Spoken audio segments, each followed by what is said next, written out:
Hello, friends. This is Pastor Christopher Maronde of the Lutheran Institute of Regenerative Agriculture, and this is a first. This is a first for me to do a webinar on location and not dealing with our somewhat slow and choppy satellite internet back at home. We're actually on location at Tarkio Technical Institute in Tarkio, Missouri, just a 30-minute drive down from the farm at the Lutheran Institute of Regenerative Agriculture.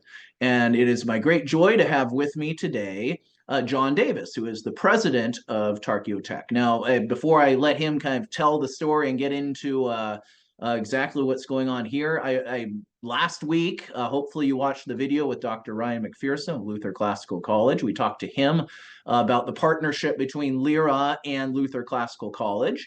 And I hinted in that video, I mentioned, we talked a little bit about it actually, the partnership that we're developing with Tarkio Tech, that unbeknownst to me, the Lord had planted a trade school just down the road from LIRA. And so that we have the opportunity, and we'll talk a lot more about it. I want President Davis to talk about what's going on here first before we explore the partnership.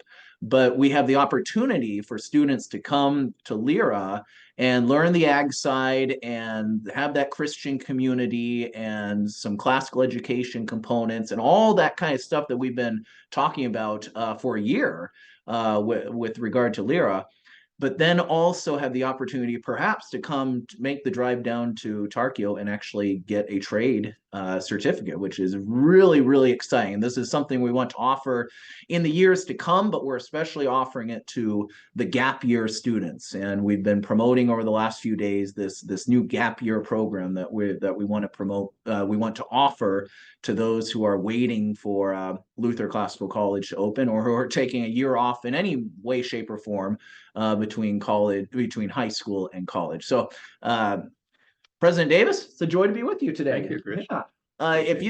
If you could tell us a little bit, we're on location. We're in the main building of Tarkio Technical Institute, Technology Right. Institute. I want to make sure I get that right. I know our acronym's a handful too. Tell us a little bit about this school. This is a fairly new school, pretty amazing project that is getting taken off the ground here. Tell us a little bit of the story of this place. Yeah, well, Tarkio College used to occupy this campus, and they did for over 100 years. But in 1992, they closed. They were a four-year private liberal arts college.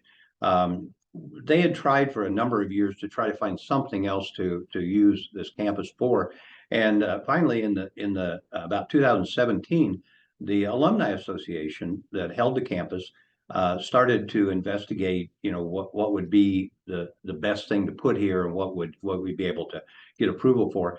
And they discovered that really what we were needing in this area was technical training. We have a lot of very good four-year schools within commuting distance of this area. But what we don't have is we don't have a lot of technical training. And yet the trades have just emerged as such a great opportunity for people now because of the need, and also the income from these is now very substantial. So we decided to go that way and apply to the Missouri Department of Higher Education for approval as a certificate-based technical school here. And so they accepted that in January of 2020. We opened. In retrospect, not really the best idea at that time, but we didn't know we were going to have a worldwide pandemic. But God was very, very faithful, and He allowed us to be successful. He allowed us to grow through those 2021, 2022, when really it was impossible for us to get into high schools and to recruit students. But we actually doubled our enrollment each year for those first 2 years. We started out with one program, which was welding. The next year we added plumbing and wind energy technology. We have a vast number of wind turbines in our area. We're very blessed with wind. haven't felt too blessed the last couple of days, but it is a good economic boost to this area. And then we added, the next year, we added HVAC installation, we added computer information technology. And then we also added the following year, health sciences, which was a health occupations program paired with a CNA preparation. So we now have the 6 programs. We actually expanded our welding this year to include a second year of pipe welding and fabrication. All of our programs, our initial programs, are 2 semesters. And the main reason that we do that is because our goal is really to get students trained and into the workforce as quickly as and inexpensively as possible. Once you get into a career field, there's so many opportunities for advancement and additional training. But the interesting thing is, once you get into that field, usually your employer pays for that training. You don't pay for it. And so we've kept our programs very reasonably priced. We don't do student loans. Our students don't need student loans in order to go here. We have a lot of scholarships that support our programs, and from our different trade partners, because they're very interested in getting students trained in these areas. And so they want to help us in every way that they can. We also had an opportunity to add a program a year. Well, it hadn't opened yet, but we've been in development. A program that pairs business training with a biblical perspective. So we want students to learn how to run a business, because what we found out was that a lot of our students in these trades, their goal, either right away or at some point in their life, is to own and run a company, a welding company, a plumbing company, an HVAC company. But the problem is the skill they need to be a good plumber and the skill they need to run a business are nothing alike. They're totally different skills. And we know that 80% of all new businesses fail in the first 2 years. And the reason they fail is that very issue. They don't know how to run a business. They know how to do whatever their skill is, but they don't know how to run a business. So we were very fortunate in getting a grant through a foundation called the Herzog Foundation, and their mission is Christian education, K-12, and actually we're probably the first grant that they've issued that goes a little bit beyond K-12, which we think is very important, because that's the time when students are actually out making those decisions on their own and not necessarily just following the family. And so we think that this is a great opportunity. We are ready to start the program in the fall of 2024. And it is a thorough business program. It's not a general business class that you pick up and then go on. It is every aspect of running a business, and the whole academic content is all pinned with biblical beliefs. So why do you treat people the way you do? Why do you manage your money this way? Why do you treat your employers like they do? How do you create a business that not only will benefit and prosper your family, but will honor God and the teachings that he gives us? So we're very excited about that. And actually that program has expanded our reach even beyond what we do now, because it will be a hybrid program. So it'll be a program that students come in here to Tarkio Tech and take, but it'll also be a program that you can be sitting in Des Moines, Kansas City, Denver, and you can take that class online right along with the rest of those. We have a very nice interactive studio for the program. So we believe that this gives, number one, it helps students who have those hands-on learning styles an opportunity to be successful. Not everyone is what we call a verbal linguistic learner. Sit and listen, read a book, and those kind of things. There are people that are very talented that have hands-on or kinesthetic learning styles, and that's what we do. Our students are seldom at a desk. They're seldom sitting. They're up and doing and working. And so it gives you a good chance to get a trade, to go out and to support your family and earn an income and contribute to your community, because that's part of the basis of our whole business program, is that, if we have business owners that are successful, our communities will grow, our communities will be successful. And frankly, out in these rural areas, those are the trades that are going to grow these areas. It's not going to be what we would think of as the highly professional areas that we're going to have. We have some of those, but we know that nationally our economy demands 25 to 30% of our people with a 4-year degree. that means 70% don't need a 4-year degree. They need training though, because they have to have training in order to get a good job. So Let's do some of the nuts and bolts mhm. of what you offer here. So the Hallis Business Program, all these various trades, Mhm. are they degrees? Are they how does that work? Yeah, they are certificate programs. So that means when you're done, you have what we call a certificate, an industry-ready certificate. Our programs are designed by people in the career field. So when I have a welding certificate, it is not something that my academic dean and I sit down and think, well, this would be a good program to offer. We do that to begin with, and then we bring in an advisory group that is made entirely up of people in that career. And we lay that in front of them and say, okay, is this what you need? Because we're here to make sure that what we are giving the students is what the employers are needing. We found through that process, we were going through this with our plumbers, and we had a whole semester of codes that we were teaching, and our employers are sitting there and saying, "Why are you teaching a semester of codes?" And we said, "Well, don't they need to know the codes?" Well, they said, "Well, first of all, no, that beginning wage earner does not need to know the codes. I need to know the codes because I run the company." Yeah. But and they said, and secondly, if you're in Shenandoah, Iowa, that's a different set of codes than Maryville, Missouri. Sure, And sure. so you don't get that when you're getting ready to go into the career field. You get that later on, and that's part of that continual learning. And so it's really, it is important that we are doing what they need when they get ready to hire this individual. A certificate tells them that we have met these industrial standards. Now we have people that will ask us all the time, well, why don't you offer degrees? Why don't you get accreditation for degrees? And we said, because these career fields don't need a degree. And it's kind of interesting because my whole life I've been a teacher. And, I think about, well, teachers are degreed people. Mhm. Yeah, sure.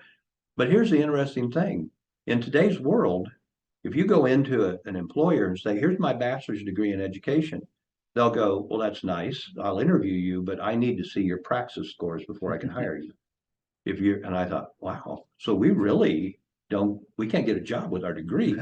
And then I thought about it and I thought, well, neither can a doctor, Sure. neither can a nurse, neither can a hairdresser. I mean, all of these different careers, you have to have an industrial certificate, an industrial standard. And so we said, this is what we're trying to do. We're not trying to create some kind of an academic,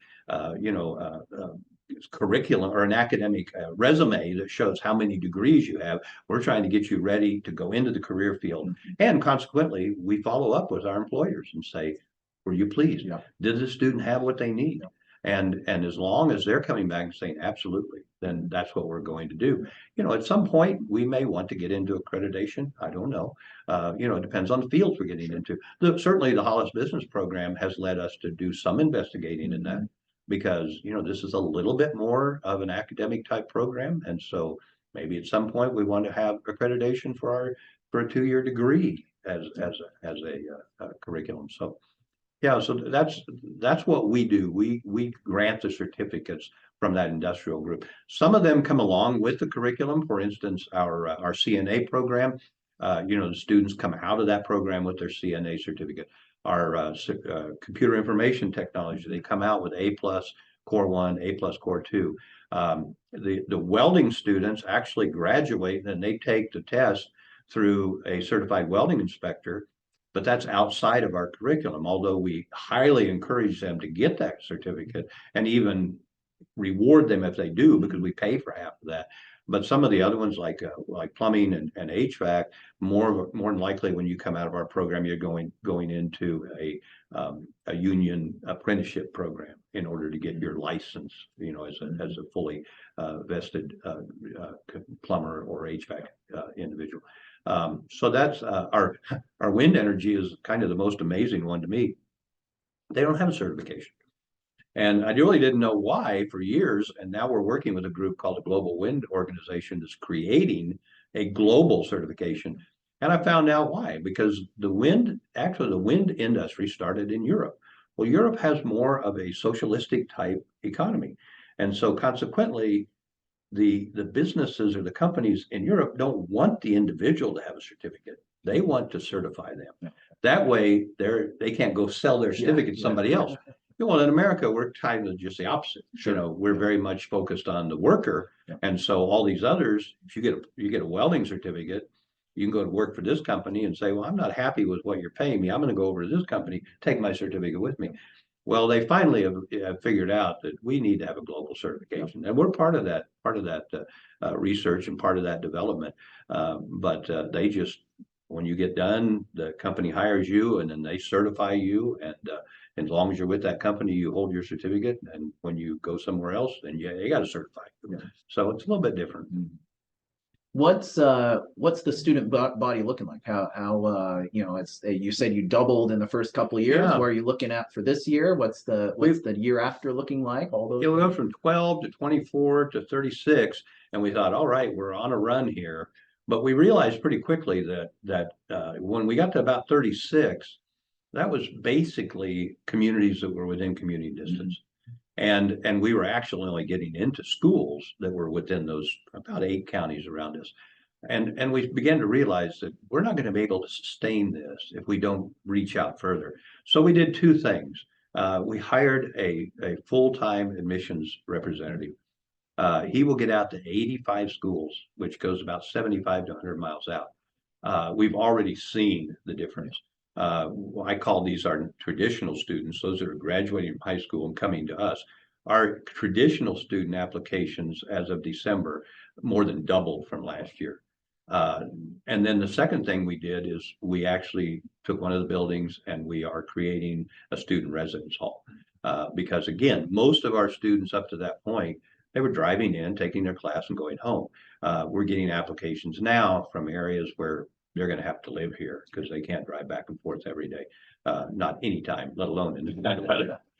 So that really is making a difference. We actually leveled off at I think we have 33 this year, so we're actually down 3 from last year. But as I said, we knew that we would not continue that staircase if we didn't expand our reach and get further out.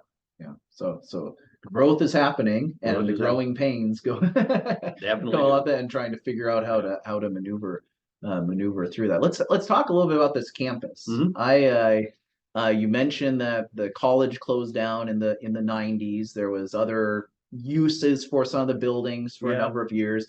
I think friends, those probably those of you watching the videos, only a few of you have actually been on our farm.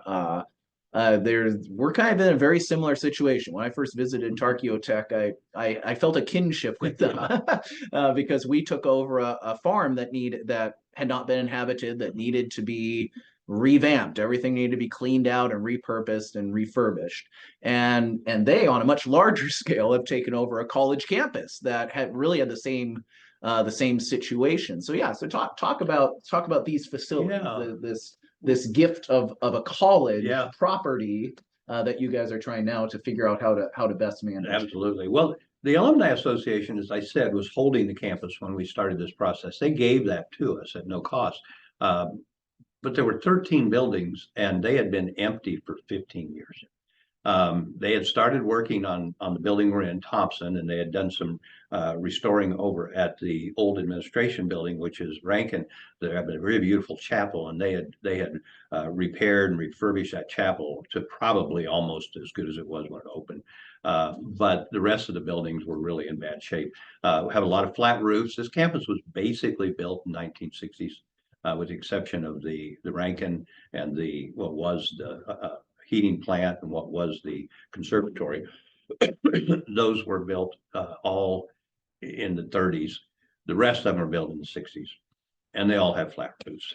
And I don't like the guy that created flat roofs. I don't know what they were thinking, but so we immediately had to start repairing roofs. This building, we had to put a whole entirely new roof on. The power plant actually was an ideal setting for our welding lab, and we were able to restore that and to refurbish it to be a very nice welding lab. And then like I said, Rankin Hall, the second floor was in good shape, but the roof was not. And we have part of it is slate roofs, but fortunately very pitched slate roofs. Pitched roofs don't leak very much. But there are 2 flat roofs on the top of that building between the peaks, and Those are scheduled to be replaced this spring. And then, of course, the conservatory is the building we picked for the dormitory or for the student residence. And it is almost done. We're at the point where we're painting the rooms now. As soon as the painting's done, we'll do the flooring and then put furniture in. Yep. So we're planning to have that open for the summer. We do offer one summer program, which is the welding program. So we want to have that ready for our summer students.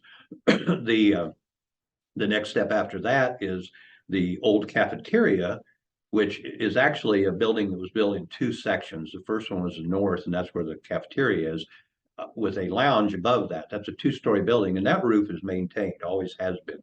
So it's not going to have to take a lot of repair. But inside, the one floor area is really in bad shape. The roof is, so we're going to be replacing that roof in the spring also. And then we have a committee that we put together with local folks on how we're going to utilize that space, because the cafeteria was built for about 600 people. Yeah. We will never have 600. We think that probably 2 to 250 is about where we'll level off. And so we don't need a cafeteria for 600 people. So we can take that space and meet our needs, but we can also meet some needs of the community. Looking at things like a community restaurant, looking at things like community daycare and elder care, which are big needs in our area right now.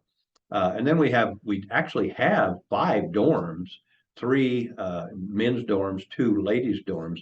And they will actually, the 3 men's dorms will be the next step after the cafeteria is restored, because at that point we'll probably have our current new residents filled and we'll need more space. The 2 female dorms, we really don't intend to use those as dorms. We will be taking one of those and making it into a hotel motel management and make it a hotel. And then the other one, we're talking to a national group called Human Good, and they seek out properties that they can come in and restore, refurbish into senior housing, to senior apartments. We're working with them to try to see if that would be a possible target. And it would work out very well because, as you know, being up by Shenandoah, they have a new big senior housing project up there in Shenandoah, because the demand is so great right now for senior housing. And these are nice, high quality apartments. They're not, low rent apartments. And so we would be able to house that there with a cafeteria right next to it and a daycare next to it, and elder care. And we have a nice community recreation center just a block south of there. So it would be for our size community, it would be very rare to have all those things right in one space. So we're working on that. We also are working with, there's an old gymnasium that you drive by, excuse me. And this Global Wind organization, actually, we're working with them to create that as the GWO training center. Because right now, for GWO training, you have to go to Portland or to Fort Lauderdale or to Georgia. There's really no place in the Midwest that does this. And so that means that when these companies send people off for that training, they're paying for 3 weeks of housing, 3 weeks of food, 3 weeks of salaries, and also the training itself, and they're away from their family, and which is very difficult for young. A lot of our wind people are very young people with young families, and when you're in Portland and something happens at home, you're not going to be there tomorrow. It's going to take a while to get back. We believe that offering this could serve the Minnesota, Iowa, North Dakota, South Dakota, Nebraska, Kansas, Missouri wind turbines, so that they could actually drive in and get this training. So we've got plans for all of it. We actually have a science center that has a 6-sided figure that's a lecture hall, so it would become a theater very easily. Yeah. And we would create the new mule barn that's sitting, behind your computer here. That's the old mule barn, and create a cultural event center for our rural area, which is really, really important in rural areas, because that's the one thing you don't have.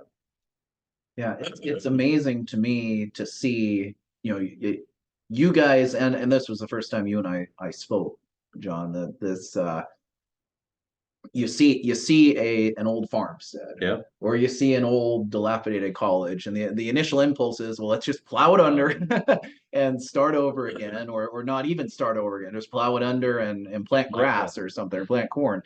So this is pretty cool for me to see you guys dream big and okay, how can we utilize these facilities? We may not need as much capacity as Tarkio College used to need, but we can leverage these buildings for other projects. I think that's just so cool, and it'll be exciting to see as I keep visiting this campus continually kind of take on more life.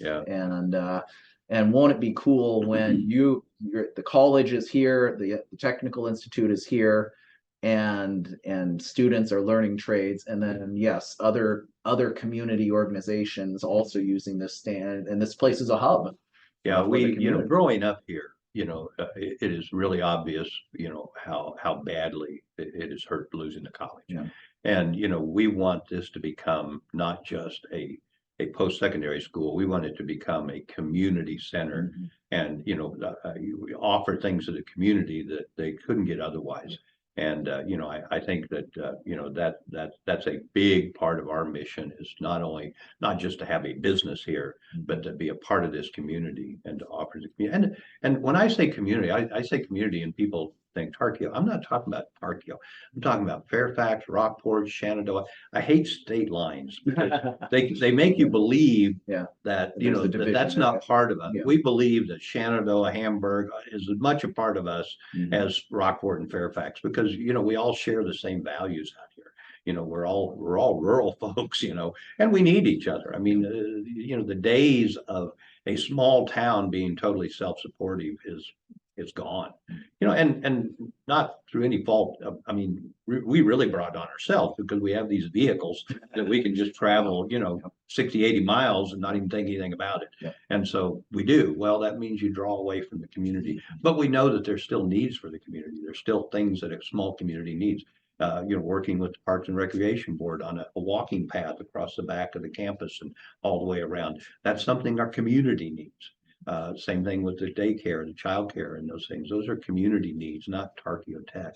We're just the vehicle. Wonderful. To kind of close up. Well, let me say first of all, kind of my vision. Now, I'm getting this out. This is kind of the first time where I've talked privately with a lot of LIRA supporters about this opportunity. This is the first time we kind of publicly have talked about Tarkio Tech. So I was kind of holding it in reserve to launch it out into the world here in 2024. I'm excited about the partnership between what we're doing in Southwest Iowa and what's going on here. And there are a number of ways that I can see this being a benefit. As students from all around the country. So Tarkio is kind of a regional school. For LIRA, we could have students from who knows where, all over the Lutheran world, all over the country, can come and spend time at LIRA, can learn the farm side, the agricultural side, and learn how to grow their own food and learn all those skills, and learn a little bit of classical education through some reading great books with me or whatever. But then we have this added dimension that we can offer to students now, that they can come down here, and it's just a 30-minute drive, and they can stay up at the farm. They can learn all that. They can be a part of that whole life that we've been talking about for a year and a half now.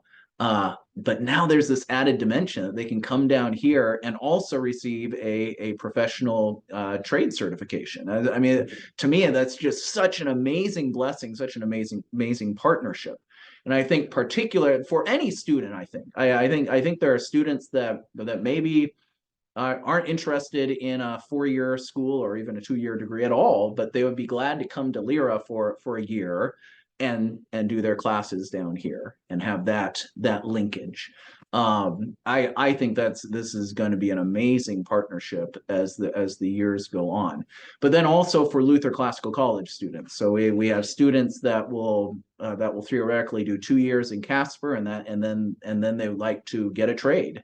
To do a trade. Well, they can come out to Southwest Iowa and spend some time with us at the farm, and then come down here and get their trade certification. It's just, to me, this partnership means that we can do so much more with LIRA than we had originally intended to do. I mean, I kind of had some dreams about, well, maybe we can connect people with some apprenticeship opportunities, and we certainly can still do that sort of thing. But this just to have this connection with what's going on here just brings it just opens the door to so many more opportunities for our students. So we're going to be talking a lot about this as the years go on, and especially as this year goes on.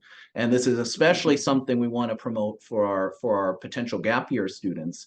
That if any of these programs at Tarkio Tech interest you, this is a good way you can get that under your belt. You can have your trade certification under your belt before you even go to Luther Classical College or to another school. You can have a trade certification and then go, if you so desire, go out to Casper, or you can do it the other way around too. You can go out and do a 2-year or 4-year degree and then come here and do that. Or you can just stay on the farm too. We're providing the more opportunities, more possibilities that we can provide for our students, all in the service of connecting together our Christian faith, our service of our neighbor, and the trades and working with the land, all of that, and classical education, all of that being melded together.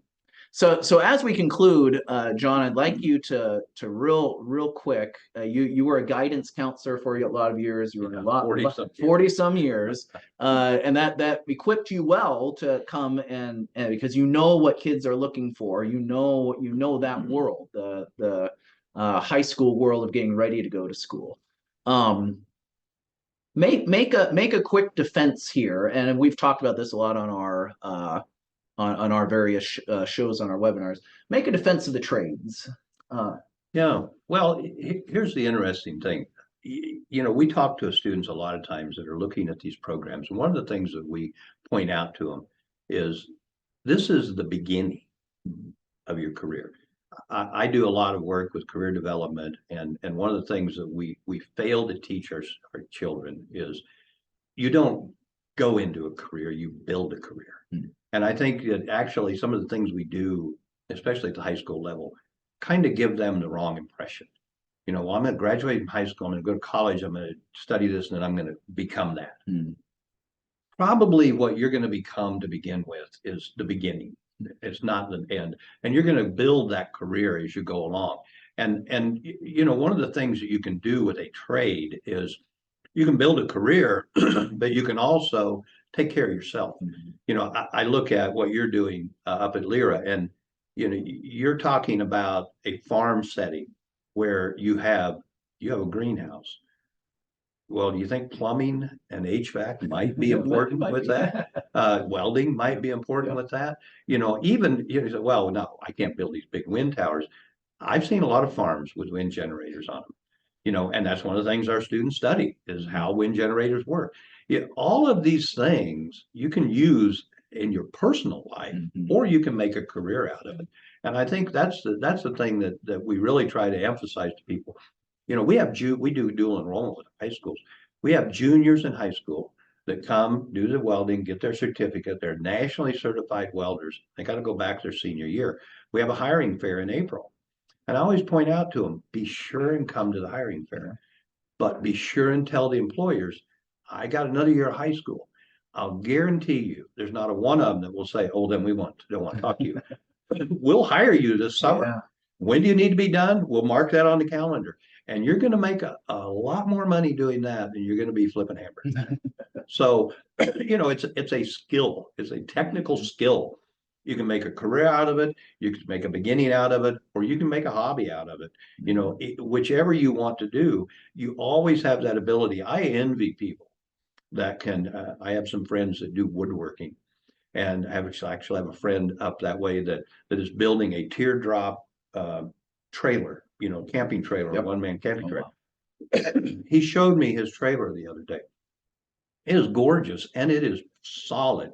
And I said, he said, I've got like $4,000 in this. I said, wow, well, what's a new one cost? $26,000. Yeah. And I thought, oh my gosh, yeah. What I would give to be able to do that, and to have that kind of precision and that kind of craftsmanship. The trades are I saw a sign out near Casper, actually, at Laramie, and there was a big sign. There's a very nice school out there, and it said, "The trades built America," and that's true. That is absolutely true. You know, I didn't build America as a guidance counselor. You know, I worked with kids, but I didn't build this country. I think the trades have been way overlooked for far too long. And of course, you know, with micro and stuff being very popular, everybody sees that now. But you can make a good living, and especially if this is your learning style, doing what you love to do. I go out and watch. I go out and watch the welders every once in a while. And I can kind of stop. I can when I go in the door on the second floor, I can look down on them. They don't even know I'm there, and I love going out there because they're welding. And it's like nobody's standing there saying, okay, do this, do this, do this. They're welding and welding and they're loving it. And it's like, that would be so nice to be able to do what you enjoy doing. We have a young man working for the rail for Herzog's railroad crew. He makes 84,000 a year after being here once. Yeah. And people, well, if you got to do manual labor, no, he doesn't got to do it. He loves to do this. Yeah. You know, figure out what you enjoy doing and then do that, because that's what really makes a person happy. And you know, and especially, you know, we believe that, you know, we need these trades, and we need these trades from Christian people. Mhm. If you've done business with any unscrupulous business people, you know how badly we need Christian people today in these trades, because this is very, very needed, and it's very important that they're doing it for the right reason and treating people right. Our electrician that we hire here to do our major projects, you know, we love when he walks in the door, and I know when he walks in the door, it's going to cost me thousands. But Yeah. the man has a heart for serving, Yeah. and it's just so much more fun working with people like that. Yeah. John, it's been a pleasure. It's been a joy today. Thank you. Pastor. Thank you for taking the time to meet with me and to be on our webinar. And this will not be the last time you'll hear about Tarkio Tech, and we'll be continuing to promote the opportunities here and the opportunities that can come with a partnership with LIRA to come and get additional skills in addition to what we can provide over there on the farm. So this is an exciting partnership, an exciting a step in what we're doing in Southwest Iowa, and I certainly ask for your prayers as we continue to launch out on the farm, and also for Tarkio Tech as they continue to look towards the future and continue to grow at their point. It's been a lot of fun. Last week you hopefully watched the video with Dr. McPherson. You know, a college that hasn't even started yet. Now we're talking to a technical school that is only it's still in its baby stages, a few years old, and us that are really in the same sort of boat. It's really fun. It's amazing to see how the Lord is coalescing all these together. Friends, have a wonderful rest of the day, and continue to check out the information that we have, and especially if you're interested in that gap year program, please send me an email and we'll start chatting about that. Have a wonderful day. God's blessings.